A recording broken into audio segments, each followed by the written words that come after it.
અયોધ્યામાં રામ જન્મભૂમિ મંદિરનું નિર્માણ કાર્ય ઝડપભેર આગળ વધી રહ્યું છે. મંદિરનું પરિસર અગાઉ 70 એકરમાં નિર્ધારિત હતું, પરંતુ હવે તેને વિસ્તૃત કરીને 107 એકર કરવામાં આવ્યું છે.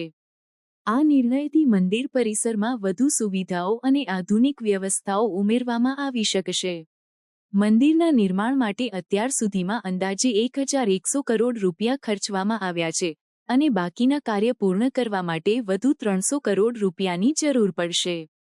આ ખર્ચમાં મંદિરમાં સ્થાપિત કરવામાં આવનાર વિવિધ પ્રતિમાઓ અને શિલ્પકાર્યનો સમાવેશ થાય છે. મંદિરના ગર્ભગૃહમાં રામલલાની 51 ઇંચ ઊંચી પ્રતિમા શાલિગ્રામ પથ્થરથી બનાવવામાં આવી છે, જે શિલ્પકાર અરુણ યોગીરાજે તૈયાર કરી છે.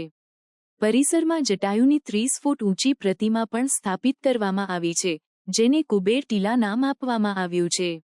આ પ્રતિમા પ્રખ્યાત શિલ્પકાર રામ સુથારે બનાવી છે.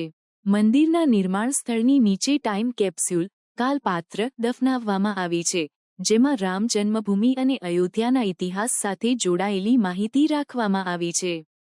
આ ટાઈમ કેપ્સ્યુલ ભવિષ્યમાં સંશોધકો અને પેઢીઓ માટે મહત્વપૂર્ણ માહિતીનો સ્ત્રોત બની રહેશે.